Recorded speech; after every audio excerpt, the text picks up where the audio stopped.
por escrito. Por escrito. Radio Anáhuac 1670 AM.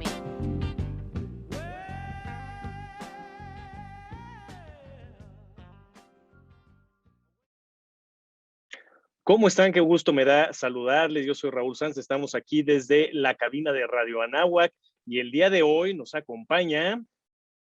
¿Qué tal? ¿Cómo están? Seguimos atrapando lectores para nunca dejarlos ir. Mi nombre es Cecilia Durán Mena. Estamos solitos, ¿verdad, Raúl? Me temo, mi querida Ceci, que el día de hoy Juan Carlos nos ha abandonado, pero bueno, tendría otras cosas que hacer, no pasa nada. Tenemos un programazo el día de hoy, pero no sin antes recordarles que pueden seguirnos a través de todas nuestras redes sociales. Hágalo en Facebook, Revista por Escrito, Twitter, @por escrito, Instagram, @revista por escrito. Escúchenos a través de Spotify, síganos en nuestros canales de YouTube, en nuestra página web, desde luego, y las dos invitaciones de siempre, que puede escucharnos a través del 1670 de Radio Anáhuac y vernos todos los miércoles con una nueva emisión a las 9 de la noche a través de Código Libre. Síganos, por favor, y bueno, ahora sí, mi querida Ceci, ¿cuál es ese tema que nos está esperando para el día de hoy? Vamos a verlo en un momento más. Pretextos literarios. Ya estamos de regreso, ahora sí, y Ceci, pues platícanos, ahora sí que tendremos que echarnos este programa platicando tú y yo, pero creo que tenemos de sobra para hablar de ello. ¿Cuál es el programa del día de hoy? Fíjate que hoy tenemos un programa súper interesante, mi querido Raúl, que tiene que ver con la identidad, que tiene que ver con qué hay más identitario que tu propio nombre, ¿no? Y por qué podrías renunciar o por qué podrías querer renunciar a tu propio nombre. Hoy vamos a hablar de algo muy literario que se llama nombre de pluma o que se llama seudónimo. Nunca voy a preguntar y nunca se le debe de preguntar a un escritor si tiene o si ha escrito algo como pluma negra. Jamás de eso no vamos a hablar. Hoy vamos a hablar de los nombres de pluma, de los seudónimos. Hoy vamos a hablar de por qué renunciar al nombre de pila para darle oportunidad. Yo creo que es muy interesante este tema de los seudónimos.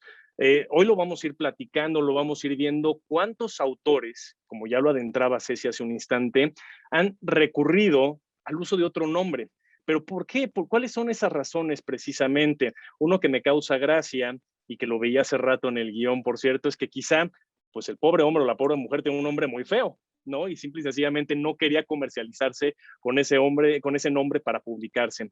Pero yo creo, y esto pues ya lo iremos desglosando en un instante más, yo creo que todo esto va más allá. Hay un trasfondo con la identidad, con las oportunidades, con los diversos contextos históricos, por supuesto, hablar de la mujer como escritora, de las grandes plumas femeninas que han existido, pero que ya lo hemos visto en otros programas, se han tenido que enfrentar a estos contextos machistas en los que no se les daba en tantas ocasiones el crédito suficiente, ¿no? Y fungían solamente o como la musa del artista o como una persona no con la capacidad para expresar las letras como una persona del sexo masculino, lo cual obviamente hoy en día lo sabemos a ciencia cierta, es absurdo. No podría haber un mayor absurdo que ese, ¿no? Grandes plumas, platicaremos de las hermanas Bronte, por supuesto, grandes ejemplos que tuvieron que recurrir a los sinónimos. El caso de Mary Shelley con su obra de Frankenstein, también lo iremos viendo el día de hoy, pero creo que es una situación más de identidad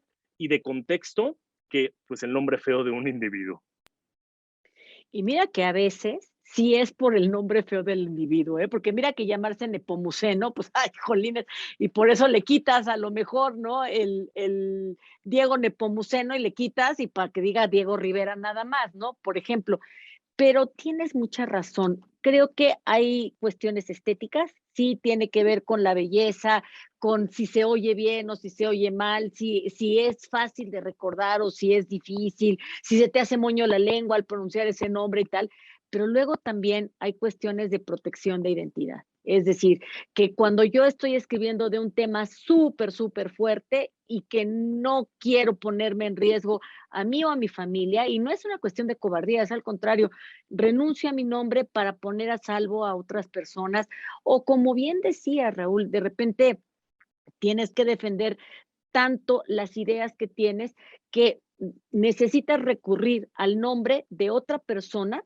o sea, inventarte otro nombre para poder publicar. Pero hay otra también que es bien padre, que es cuando tú te inventas a ti misma como personaje. Y entonces resulta de que ya no eres Raúl Sanz, ya no eres Cecilia Durán Mena, sino que eres alguien más. ¿Y tú tienes seudónimo, Raúl? Fíjate que sí, mi querida Ceci, estoy, bueno, primero, antes de responder a eso, creo que una cuestión comercial también es una situación de interés del por qué utilizar un seudónimo, ¿no? Algunos de los elementos los comentaba Ceci, que son, pues a lo mejor el nombre era muy complicado de pronunciar, vámonos a algo más sencillo de recordar, algo más fácil, algo más vendible, ¿no? Por supuesto. Pero algo muy interesante lo que decía Ceci es justamente jugar tú como escritor con distintos géneros. Muchas veces te pueden encasillar como autor en un solo género y de ahí ya no sales. ¿A qué tienes que recurrir tú? A esa creatividad de personificar a otro individuo, sea con un nombre alterno o incluso con una identidad completita, crear una identidad, un personaje nuevo como escritor y entonces poder adentrarte a otros géneros. Ceci me preguntaba ahorita si yo tengo un seudónimo. Justamente todavía no he escrito ningún libro con un seudónimo. Sin embargo, ya traigo en mente una siguiente obra que lo he platicado ahí con mi socia en la editorial y hemos visto la posibilidad de cuáles serían los beneficios de escribir con un seudónimo. Creo que sería algo muy divertido salirte de tu estilo, de tu comodidad, ¿no? Y buscar algo nuevo. En ese sentido, te platico cuál es mi seudónimo. Es la unión ahora sí que del nombre de mi hijo. Mi hijo se llama Santino Sanz Quiñones.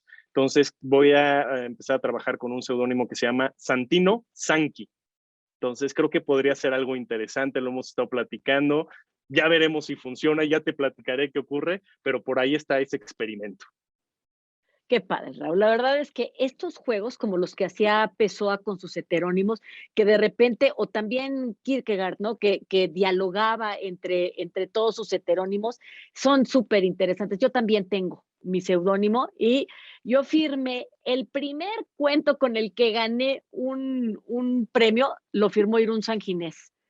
Y entonces cuando dije, chin, lo hubiera firmado como Cecilia Durán Mena. Y lo que pasa es que a Irún Sanginés también la quiero mucho, porque me ha traído como muy buena fortuna, ha sido un hombre muy afortunado, pero ¿cómo ves? Y además un hombre hiper fortuito, porque Sanginés es una churrería en Madrid que me encanta. Irún es un nombre que me gustaba mucho, entonces me gustó porque es un nombre como musical. Lo que aprende uno aquí, ya ven, jamás me hubiera pensado que Ceci ya había publicado con un seudónimo y bueno, hoy estamos conociendo, uno creería que lleva años ya de conocer a la gente y te siguen sorprendiendo, entonces qué interesante lo que nos platica Ceci. Y también, fíjate, ahorita que comentabas, y me voy a ir metiendo aquí si me dan oportunidad, Juan Carlos, ahorita que comentaste lo de Kierkegaard, Juan Carlos precisamente nos dejó aquí algunos elementos interesantes con los distintos seudónimos que utilizó. Ya saben que Juan Carlos, ahorita que no está aquí, podemos decir, ya saben que su filosofía y que de ahí no sale, no se preocupen, no lo vamos a perder el día de hoy, le vamos a dar continuidad. Nada más, por ahí en algunos nos habla sobre Johannes Climacus o de omnibus dubitandum est. Todo eso Juan Carlos lo podría pronunciar a la perfección, pero ahí nos deja varios temas, visitas en 3 ocasiones al rey de Dinamarca y entonces utilizó Friedrich Schlegel. Vaya, hay un sinnúmero de opciones que utilizó como seudónimo Kierkegaard que no terminaríamos y aquí nos lo dejó hasta con fechas, con cronología, pero bueno, esto es para que no nos olvidemos de que Juan Carlos está también presente. Mi querida Ceci, algunos últimos apuntes antes de pasar a nuestra siguiente sección. Fíjate que nada más apuntar que muchos también de los escritores lo que hicieron al tomar un seudónimo fue también tomar distancia del texto y tú sabes lo importante que es al escribir ser objetivo y no regodearte con tu propia escritura. Entonces creo que esa es también otra muy buena intención para tener un seudónimo. Sin lugar a dudas, yo con lo que me quedo del seudónimo, más allá de algunos de los elementos que hemos ido explicando ahorita, creo que lo más interesante precisamente, esto es ahora sí que a título personal, es el divertirte, es el jugar con todo esto. Ahora sí que incluye un elemento de creatividad, una creatividad no solo para la generación de tus textos, de tus contenidos, de los géneros de los que ya mencionábamos, sino de tu propia personalidad. Escribir de entrada o ser un novelista, Ceci y yo lo sabemos, ya de por sí es jugar. Jugar a partir de tus propias experiencias, vivencias y simple y sencillamente dotarlo de ficción, ¿no? Eso incluso lo decía el propio Borges, ¿no? Que hay que meterte en ti mismo, ¿no? Alimentarte de ti mismo para poder empezar a generar textos creativos, contenidos, la verdadera literatura, no solamente escribir. Pero si a esto le añades una nueva identidad en tu propia persona, un famoso alter ego, ¿no? ¿Cuántos artistas no utilizan a los alter egos, actores, cantantes? ¿Por qué no lo vamos a hacer también los escritores y divertirnos todavía más de lo que ya lo hacemos? Pero bueno, de todo esto seguiremos platicando en un instante más. Vámonos, mi querida Ceci, a nuestra siguiente sección. Autor desconocido.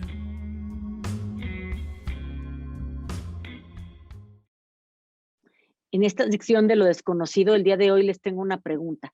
¿Saben ustedes quién es Robert Galbraith? Bueno, pues ya sabemos que a J.K. Rowling le debemos la humanidad entera que la gente haya vuelto a leer.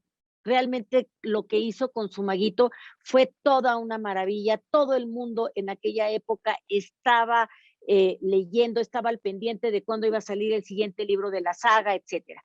Y luego la gente empezó a decir que el primer libro había sido muy bueno, el segundo ya no tanto, y así sucesivamente, porque esta mujer se volvió tan famosa que se le olvidó escribir.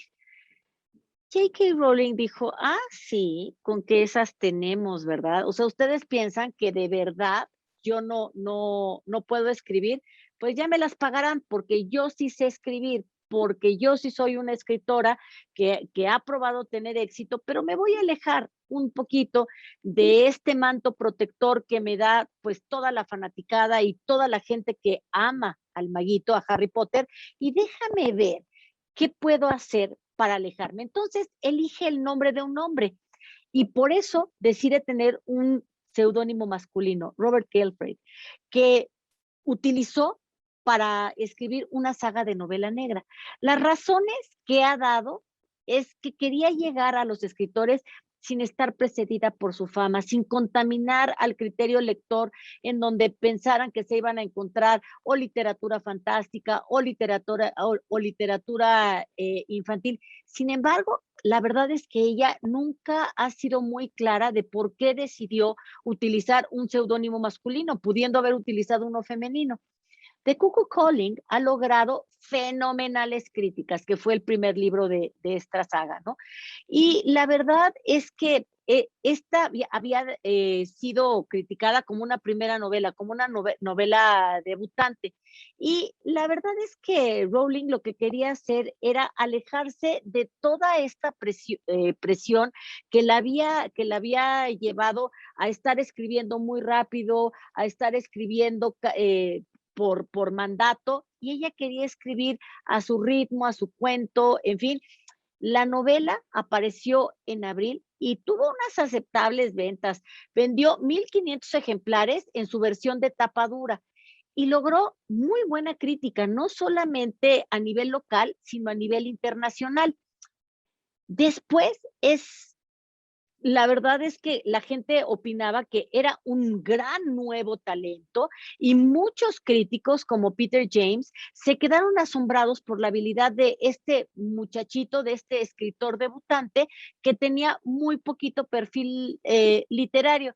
Ja, ja, ja. La verdad es que este debutante sorprendió a muchos por su habilidad a la hora de describir las ropas de una mujer, de decir que él no era ni militar, ni era varón, y ¿qué creen? Tampoco era debutante. Era efectivamente la autora de Harry Potter, tratando de huir de la presión de escribir con su nombre por el gran éxito que la precedía. Esperaba mantener el secreto un poquito más de tiempo, dijo J.K. Rowling, porque ser Robert Galbraith había sido una experiencia muy liberadora. The Sunday Times fue la que destapó esta gran verdad. Y la verdad es que ella decía que sentía tanta presión a la hora de de entregar sus manuscritos y peor presión sentía cuando ya los libros iban a salir, gustará, no gustará, serán aceptados, no serán aceptados, que dijo, ay, ya me quiero quitar de todo esto, quiero regresar a la alegría de la escritura, quiero regresar al juego de escribir, y entonces decidió quitarse su nombre y escribir con un nuevo nombre de pluma, y ese es el debutante Robert Galbraith, que no era ni debutante, ni militar, ni varón, era nada más y nada menos que J.K. Rowling. Conversaciones.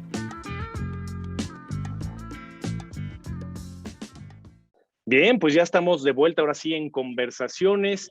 Y Ceci, yo sé que tú de entrada, porque ya leí el guión, ¿sí? Yo sé que vas a hablar de muchas escritoras. Y eso es importante. Aquí ya lo hemos mencionado en distintos programas, la importancia de darle crédito a la mujer. ¿Cuántas veces no nos dedicamos a leer a hombres, de hablar de autores masculinos? Y aquí nos hemos encargado de decir no. Nos vamos a la parte de equidad. Entonces, mi querida Ceci, yo sé que traes ahí varias autoras que han utilizado su sinónimo, un seudónimo. Fíjate que tenemos, híjole, repertorio de mujeres que han tenido que firmar como hombres, muchísimos. De hecho, bueno, no solamente eso, sino mudar parte de su personalidad a caracterizarse como un varón. Una de las que más me interesa hablar es de Amandine Aurore Dupin. Nada más y nada menos fue la gran amante de Frédéric Chopin, pero ella firmaba como George Sand. ¿Por qué? Porque si no, no la iban a tomar en serio, porque si no, nadie la quería publicar. Pero entonces esta mujer, que era una mujer muy inteligente, era una mujer bellísima, además era una mujer que contestataria, ¿no? Entonces decía, ok, si no me vas a aceptar mis textos como mujer y nada más me lo vas a aceptar como hombre, entonces me voy a transformar en hombre. Y fue la primera mujer, cualquiera pensaría que fue Yves Saint Laurent el que hizo el smoking de la mujer, no es cierto, fue esta mujer personificada de George Sand, entonces llegaba con su sombrero de bombín, ya sabes, con su chaqueta, su pajarita, muy guapa, a todas las reuniones y llegaba fumando, qué escándalo, por el amor de Dios. Entonces, esta mujer no solamente firmaba, sino que se personificaba. Fíjate, Ceci, me hiciste recordar un poco a ese gran programa que tuvimos de La Garzón y que hablamos también ahí de Coco Chanel, entre otras personas que en su momento tuvieron que convivir con la identidad masculina para poder trascender, ¿no? Y de ahí empezar a romper estereotipos. Muy interesante, La Garzón ya lo platicamos, ¿no? Yo creo que ella es de las mujeres que rompe todas esas barreras y le abre las puertas a tantas y tantas mujeres más. Yo quisiera empezar hablando con alguien, sí, ya Ceci me lo spoileó un poco en Lo Desconocido el día de hoy, pero porque para mí es muy relevante este personaje, J.K. Rowling. J.K. Rowling, esta gran escritora británica que todo el mundo la conoce por haber dado vida al mago, al niño mago, a Harry Potter, y hacer todas estas series de libros, historias alternas, además que existen en torno a Harry Potter, y obviamente las películas, ¿no? Estamos hablando de una mujer que hizo todo un emporio en torno a este personaje.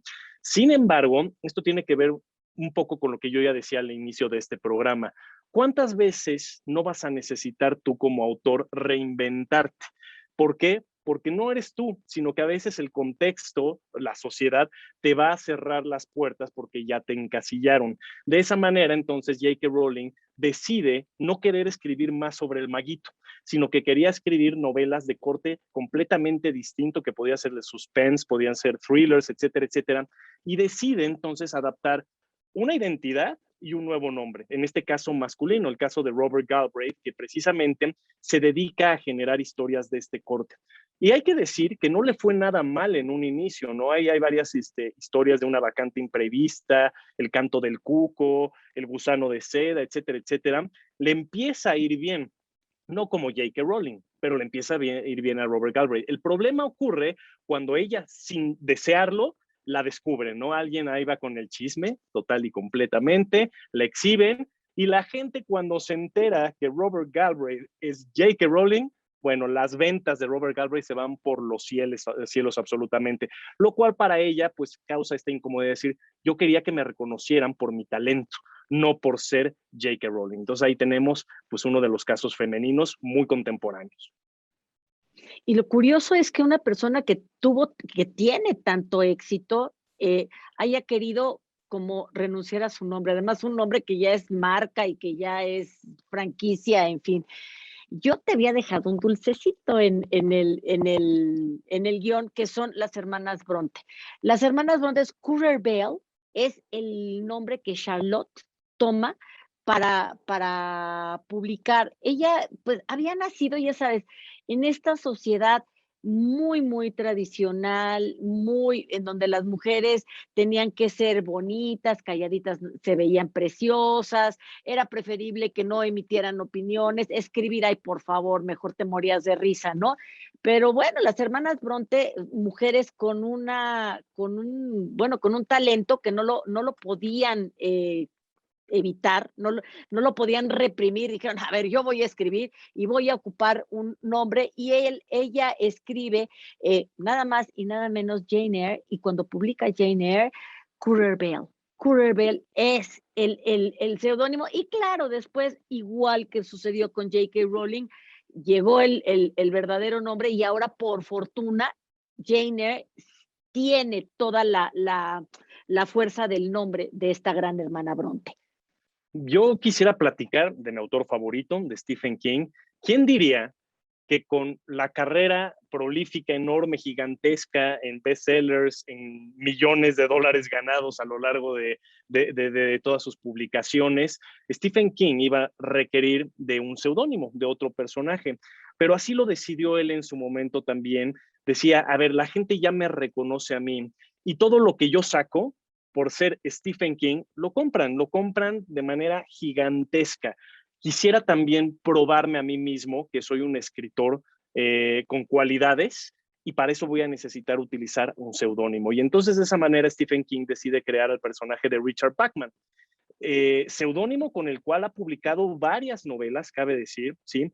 Y no le estaba, caso similar otra vez como el de J.K. Rowling, no le estaba yendo nada mal a Stephen King. De hecho, una de, ¿cuál fue la de El Maldito? Así se titula esa novela. Ya estaba teniendo una venta que había superado los 28,000 ejemplares en tan solo sus primeros tirajes. O sea, ya le estaba yendo maravillosamente bien, desde luego sin los alcances de Stephen King. Esto a él, pues obviamente lo estaba llenando de orgullo, y entonces sacó varias novelas así, hasta que de nueva cuenta alguien dijo, este señor es Stephen King, Richard Bachman. Y entonces, bueno, el bestseller así, por los cielos nuevamente, por simple y sencillamente tratarse del maestro del terror. Sin embargo, el experimento le funcionó, se dio cuenta que sí le iba bien, que la gente seguía, y entonces empezó a generar más cosas atrás de Richard Bachman. Ya no solamente era escritor también de terror, también de horror, sino que hasta le dio una identidad. Y si uno consigue las novelas basadas en este seudónimo Richard Bachman, tiene hasta una foto. ¿Quién sabe quién es? Nadie lo sabemos, pero hay un hombre ahí en blanco y negro, calvo, ¿no? Vete tú a saber de qué época, y esa es la identidad, la fotografía que tenemos de Richard Bachman. Wow, qué maravilla. Es que además todas las historias de los seudónimos son muy, muy divertidas. Bueno, pues ya que su hermana había hecho Currer Bell, pues también la otra hermana, Emily Bronte, decide publicar como Ellis Bell. Esa fue también la cosa que llevó a sospechar a mucha gente que en realidad los hermanos Bell eran hermanas y no se apellidaban Bell, sino se apellidaban Bronte, ¿no? El chiste es que cuando se publica esta novela de Cumbres Borrascosas, bueno, la sociedad lo toma así como una crítica muy, muy cruenta, y fue tratada con dureza, incluso con ambigüedad, porque por un lado la querían leer porque causaba mucha, mucha curiosidad, y por otro lado como que no se querían sentir como criticados, ¿no? Entonces fue considerada, sobre todo el personaje de Heathcliff, como un salvaje, ¿no? Como burdo.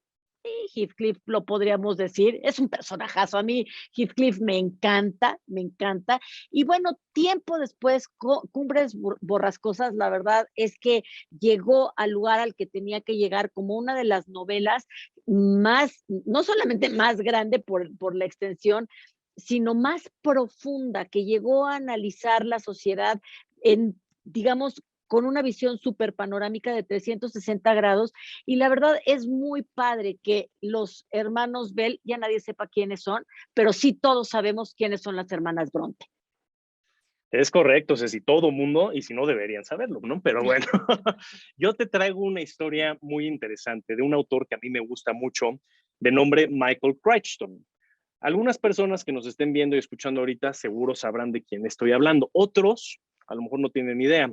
Pero para que les haga sonido esto, es nada más y nada menos que el autor de Jurassic Park, Michael Crichton, así es como se pronuncia, se escribe Crichton, pero se pronuncia Crichton. Ya falleció este hombre, pero hay una historia muy interesante atrás de él, ¿no? Ya había empezado a tener éxito en sus inicios, de hecho algunas de sus obras, por ejemplo, La amenaza de Andrómeda, que además recibió el premio Edgar Allan Poe a la mejor novela en el año de 1969, ¿sí? Ya era un éxito tanto así que se llevó a la pantalla de cine, a la pantalla grande. Pero ¿dónde viene aquí lo interesante? Michael Crichton, además de trabajar con su nombre original, empezó a utilizar distintos seudónimos para más cosas, para nuevas novelas, para retarse a sí mismo. De tal forma que hay una novela que se llama Dealing, ¿sí? Y en esta decide escribirla con su hermano. Su hermano se llama Douglas Crichton, él se llama Michael. ¿Cuál es el seudónimo que utiliza? Michael Douglas, ¿sí? Y esto empieza a ser un juego interesante por el propio actor, ¿no? Que esto, de hecho, aquí hago un paréntesis, hay otra historia. Todos conocen al actor Michael Keaton. Su nombre verdadero es Michael Douglas. Pero como ya existía Michael Douglas, él se cambió el segundo apellido a Keaton porque es admirador de Diane Keaton. Entonces, bueno, ese es un paréntesis nada más porque me recuerda aquí el nombre que utilizó Michael Crichton y su hermano, unificando un solo personaje para escribir esta novela de Dealing. Otros dos seudónimos que este autor utilizó en su momento fue, uno era el de John Lange, ¿sí? John Lange, porque Michael Crichton, para los que no lo saben, era altísimo, medía 2,6 metros, ¿sí? Entonces, en ese sentido, utilizó este Lange, que en alemán significa uno alto. Entonces utilizó ese seudónimo haciendo referencia. Y luego utilizó otro más que se llamaba Jeffrey Hudson para burlarse, para hacer lo opuesto. Jeffrey Hudson fue un enano en el siglo XVII que perteneció a la corte de Inglaterra, ¿no? Y entonces utilizó completamente lo opuesto para hacer géneros opuestos al que escribió como Lange. Finalmente, hay una última anécdota de Michael Crichton muy interesante. Cuando era estudiante de literatura, él mismo reconoció que plagió una obra de George Orwell. ¿Esto con qué intención? Presentársela al maestro y decir que era suya. Michael Crichton estaba convencido de que ese profesor lo odiaba y que siempre le ponía malas calificaciones. Entonces, después reveló Michael que no lo hizo con la intención de plagiar, sino como experimento. Demostrar que el profesor le odiaba a pesar de que iba a utilizar una de las grandes obras de George Orwell. Y recibió precisamente una calificación de B-. Con eso comprobó que el profesor sí lo odiaba. Entonces, ahí tenemos varias anécdotas con seudónimos de este gran autor. Pues fíjate, nada más te voy a platicar ahora de una mujer que verdaderamente causó gran escándalo en París. Esta mujer fue conocida como Colette. Escribió una novela que se llamaba Willy y Colette era una mujer que se casó muy, muy jovencita con un escritor francés que ya tenía como muchísimo renombre. De hecho, ella escribía para ella misma al principio y como que no le quería compartir muchos sus escritos al marido. Resulta de que este hombre se da cuenta del talento de su mujer y dice, qué caray, esta mujer escribe mucho mejor que yo. ¿Qué tal si la pongo a escribir y le firmo sus novelitas? Y entonces, durante años, toda la obra de Colette estuvo firmada por el marido, que era un haragán, que era un zanganazo, que tuvo la fortuna, o sea, sí escribía bien, pero su mujer escribía mejor y dijo, de aquí soy, y se dejó querer. Hasta que llegó bueno, ella fue publicada con el nombre de Gautier después, ¿no? Un día llega esta mujer, porque además le ponían el cuerno, era muy bonita. Y le ponían el cuerno, pero a todas horas. Entonces llega un día y encuentra al marido ocupado y dice, ahora sí, hasta aquí llegó mi paciencia, compadre. Y lo echa de cabeza, reclama los derechos de sus novelas. El editor se queda con el ojo cuadrado, pero lo piensa bien y dice, a ver, ella es la que escribe, a mí me interesa seguir publicando cosas que valgan la pena y le da todos los créditos de su obra.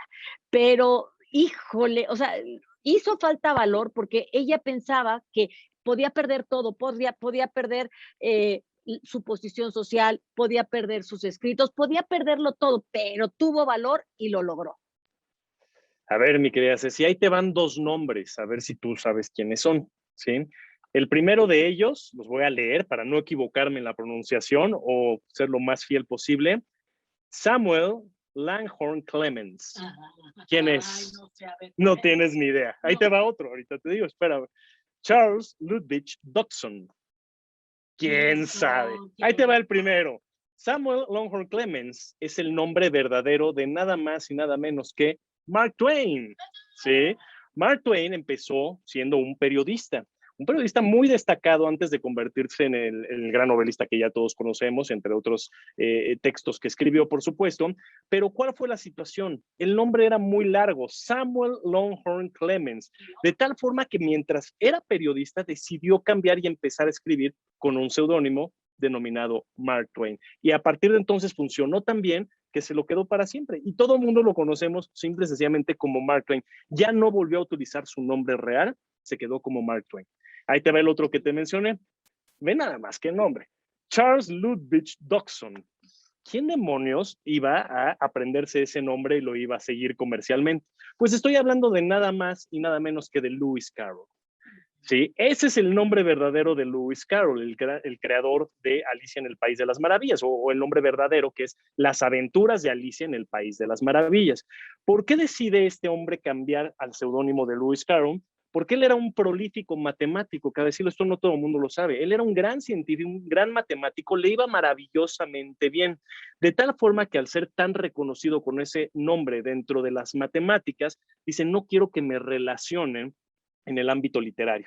Quiero dividirme en dos y ser dos personas en ese sentido. Y por eso opta por utilizar un seudónimo para escribir cuentos, para escribir novelas, y así es como entonces nace el gran personaje, el gran autor de Lewis Carroll. ¿Cómo ves, mi querida Ceci? No, hombre, maravilloso. Además, algo que poca gente sabe y que lo platicamos en algún programa, es que además este hombre también como que cambia porque tiene una demanda porque piensan que él nada más y nada menos que es Jack el Destripador.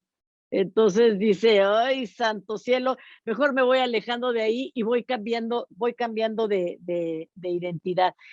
¿Cuántas personas olvidamos el seudónimo cuando efectivamente llega el verdadero nombre?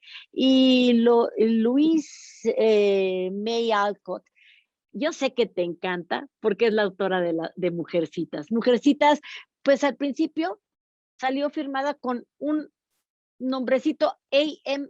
Barnard, así como cierta, pues no sé, con un nombre demasiado tibio. La verdad a mí me gusta más Louisa May Alcott. Y esta mujer lo que, bueno, era todo un personaje. Ella era sufragista, muy comprometida con el movimiento abolicionista y, en fin, una mujer muy activa, pero o sea, de todas maneras, al momento de escribir, al momento de estar contando toda esta historia, que a lo mejor ahorita nos parece como muy edulcorada y con mucha azuquita y tal, pero es una historia muy fuerte. Es una historia en la que hay muerte, es una historia en la que hay abandono, es una historia que muestra prejuicios.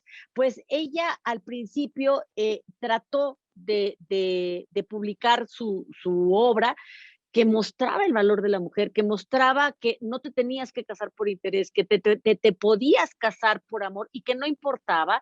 Y entonces eso que hoy nos parece lo más natural, en aquellos años no lo era, y tuvo que publicar con un seudónimo para que su obra se pudiera editar. Después conoceríamos. Pues ya nos queda muy poco tiempo, pero rápidamente quisiera hacer mención de otro más. El famoso Dr. Seuss, que todo el mundo lo conocemos, el Grinch, ¿sí? Utilizó varios seudónimos, obviamente su nombre no era ni Tilesiek ni Theodore, bueno, Theodore es Geisel o algo así se pronuncia Geisel, pero al final del día Dr. Seuss utiliza este seudónimo, le antepone el doctor, porque su papá quería que fuera médico, que fuera doctor. Y entonces ahí le da gusto a su papá y es como utiliza ese nombre que lo hizo sumamente famoso. Pero pues mi querida Ceci, ya nos vamos. ya se nos fue de volada, ya nos tenemos que ir, así es que despidámonos, alguna recomendación, lo que tú quieras, mi querida Ceci. Tan rápido que nos vamos. Bueno, extrañamos a Juan Carlos, agradezco muchísimo a Valerí y a Lara que me ayudaron a hacer este guión, y sobre todo, ¿quién era la 10ª musa? ¿Quién era Juana de Asbaje? Nada más y nada menos que Sor Juana Inés de la Cruz. Pues ahí nos deja ya Ceci con una de tantas recomendaciones. Ha sido un gusto, como siempre, estar con todos ustedes. Desde luego extrañamos a nuestro querido Juan Carlos, pero agradecemos enormemente a Valeria Martínez, a mi querido Brandon Hurley, que nos apoyan aquí en la producción, a todos los que estamos involucrados. Muchas gracias por haber estado con nosotros y recuerde todas las invitaciones donde puede escucharnos. Nos vemos y escuchamos la próxima semana.